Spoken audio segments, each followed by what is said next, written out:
So here I am fixing my motherfucking house again, except y'all know I'm not fixing my house right now. I'm building this closet for my mom.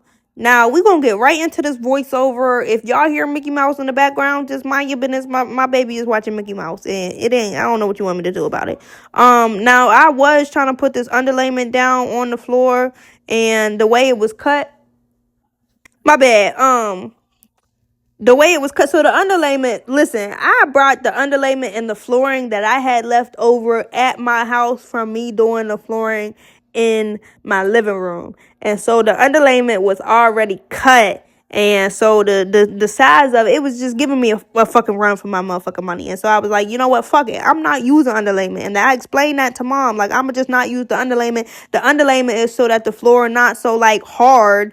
I mean, obviously, hardwood floor is going to be hard regardless, but I don't know. I felt like it didn't really fucking matter because the flooring's going in the closet. It's not like I'm doing a whole room of flooring and just skipping the underlayment. So, yeah. Then she was like, well, could you maybe take it and cut it and fill in that little spot where the floor sit lower than everywhere else? So that's what I did. Should I have used something more solid? Yes, absolutely. Did I have something more solid? No. So, fuck it. Like, it is what it is. We did what we could. Now, listen, hear me out. I only did flooring one time in my life. Well, I did flooring in school, but when we learned how to do flooring in school, we learned how to do tile flooring, like grout and tile. Okay. And when I did the flooring in my house, this is the flooring from my house. This is the same flooring in my living room. And so this was my first time ever in my house, was my first time ever laying that kind of flooring. And the only time I've ever laid that kind of flooring. I've never done another flooring job until now. And so what I did in my house and also what I did in this closet was I started my first row with a full piece of flooring. And then I started the second row with a half a piece of flooring. And then the second piece of the second row, when I took that measurement, I cut a full piece, right? So I took the measurement from my second piece and I cut a full piece. So the second piece on my second row, I took that measurement, I cut it, I put it in there. That third piece that I got, that piece I'm working on right there, that is the leftover piece from my second piece.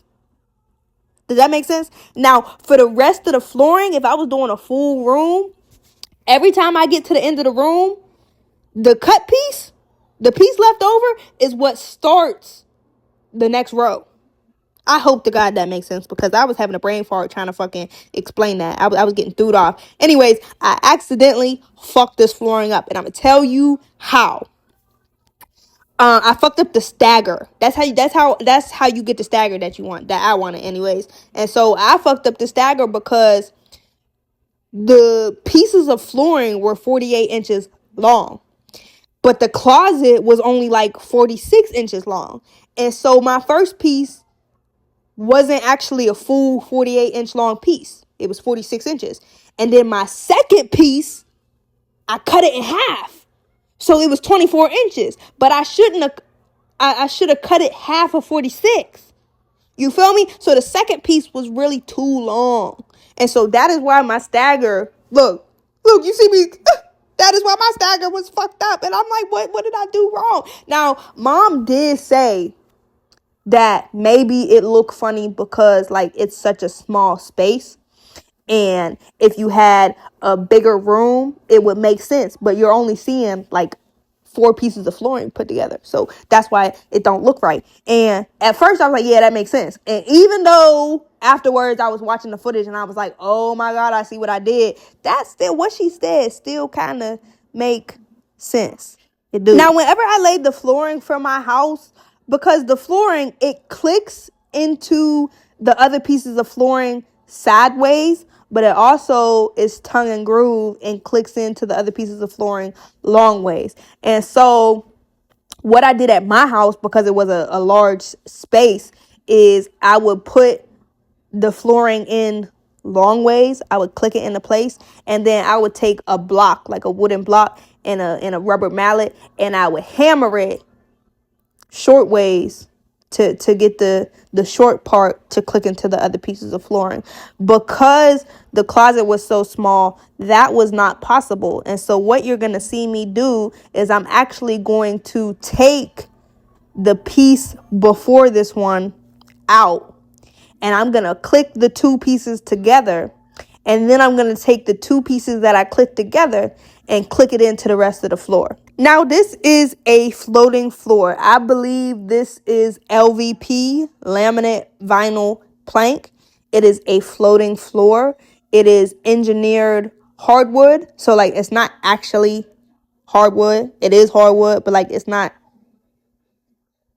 It's fake. It's fake hardwood. It's not like original hardwood floors like they used to have back in the day. This is that new school hardwood floors. But I honestly did not like it, do not like it for my house.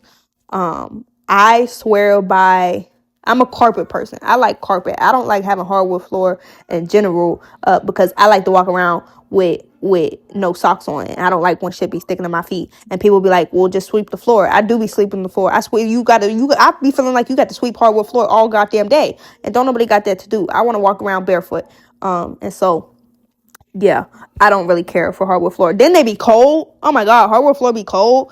But this particular kind of flooring, this is a floating floor. So you literally click it into place, click it together and shit, and like put the trim on, and that's it. Like there's nothing that adheres it to the floor. You're not nailing it down. You're not gluing it down. You're not gluing it to each other. It just float. It's just a floating floor. Now, in my house, the flooring has separated. The flooring has popped up in some places. Now, it was my first time laying flooring, so there's a chance we did not fucking do it right. But also, my floor at my house is not level, so there's a chance that played a big factor in my floor not lasting as long as it should have lasted. I also never put trim on, and so I do feel like the trim was supposed to kind of hold the floor in place a little bit more, and I never put trim in my house, like baseboard trim. But another reason why I don't care for that kind of flooring is because the instructions specifically say not to wet mop it. The only thing you could use on this floor is like a Swiffer, or you get down on your hands and knees with a rag to scrub this floor. You cannot take a what the fuck is that mop called? Cedar or whatever. You cannot take a spin mop and mop this floor. And I don't like that. I be feeling like the Swiffer don't get my floors clean enough. And then I got to get down on my hands and knees and hand clean the floor. I mean, I feel like a lot of people have this kind of flooring and they wet mop it and they don't give a shit. But over time, you're going to ruin your floor. I like this kind of flooring. I would never put that shit in a bathroom. Because I feel like really the reason why they say not to wet mop it is because the water is going to get in between them fucking, what is that called? The seams in between the fucking joints. The water is going to end up pooling up underneath your floor and rotting your floor out. You cannot wet mop floors like this. And I don't like that. I like tile. Okay. If I had it my way, I would do tile. Because it's damn near like cement, having cement floors, but it look nice tile, and then you grout it, and it's like, it's very waterproof. It's very, I don't know. I fuck with tile. I feel like tile is the most durable when you're looking for longevity. Like you want to do your floors and not have to redo your floors again. I feel like tile is the way to go. Now, I know I talked my motherfucking ass off about flooring, and y'all watching me do trim, and y'all probably like, what the fuck? Well, what the fuck you doing? This is my first time doing door trim since I left school. I graduated school in 2024. I started school in 2023, maybe even 2022.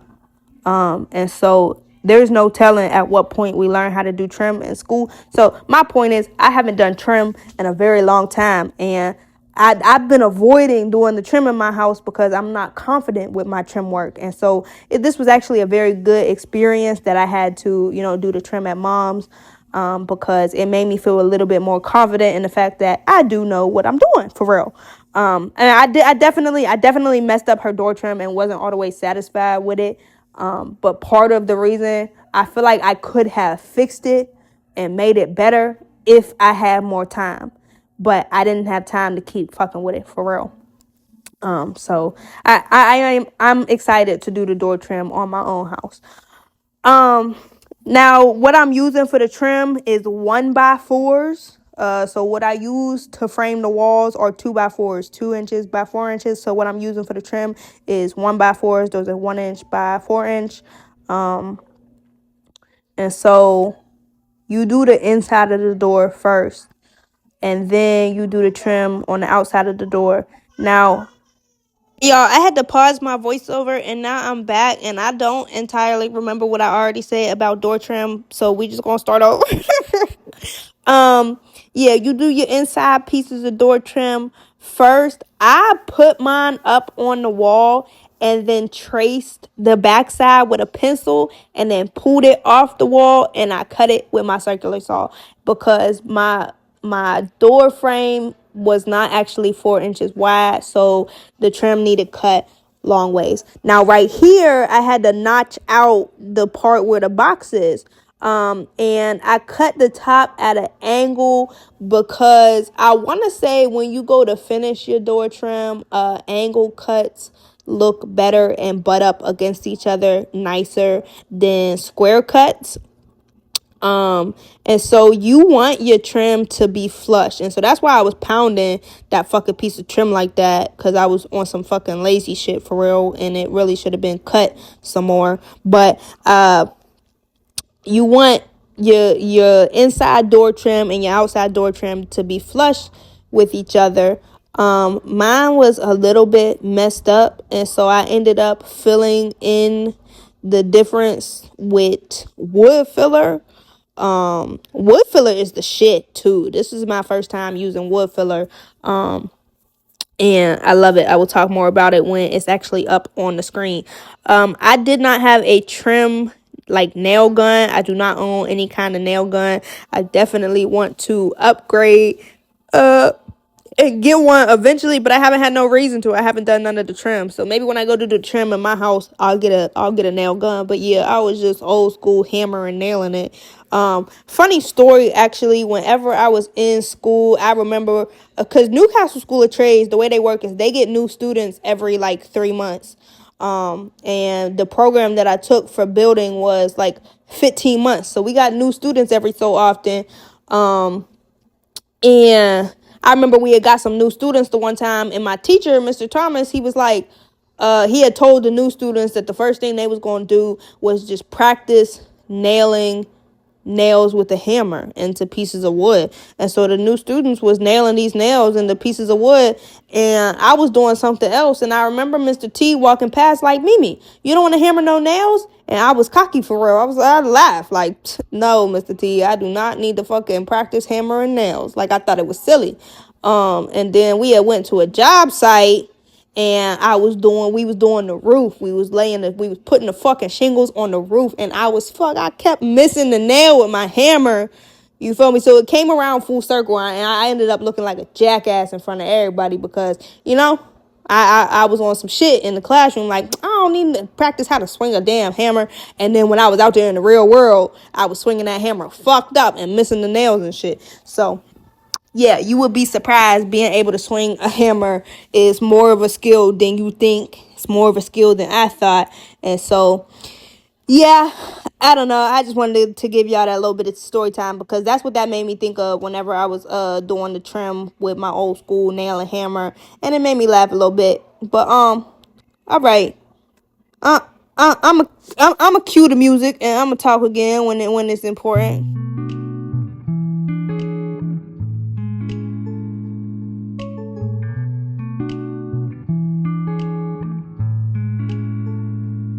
Y'all, I am watching this video over before I post it. Finally, normally I just post the videos and then I watch them over afterwards and be like, damn, I should have said blah, blah, blah.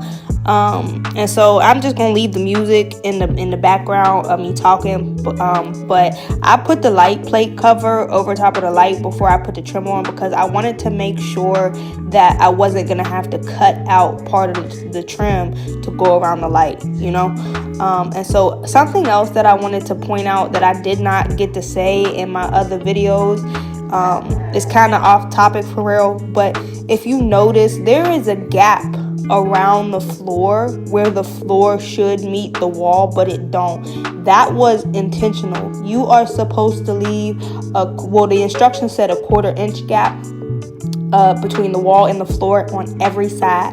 And what that is called an expansion gap, because all of your materials, your flooring, your I want to say your drywall, your siding, your plywood, everything really, all your building materials, when it get hot and it get cold, they expand and they contract. And so you need to leave space for your floor to expand and contract. If you don't leave space and it's a super tight fit, whenever your floor go to expand, it's gonna pop up and it's gonna bubble up.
Y'all, I could not believe when I went to go put this piece up, it did not fit the way it was supposed to. You see the gap between the fucking door and the trim? And so the only way to fix that was to take my side pieces back down off of the wall and cut them shorter. And so at first I was thinking about just leaving it like that, because I'm like, this the inside of the closet. Ain't nobody ever gonna look there. But I was like, Mimi, stop being lazy. Stop being tired. Like, pull the shit off the wall, cut it, put it back up. It's not as hard or as big of a deal as you making it. And so, yeah, I marked the edges of both the pieces before I took them off the wall. And yeah, I had to take them off. I had to recut them. But all right, back to the music.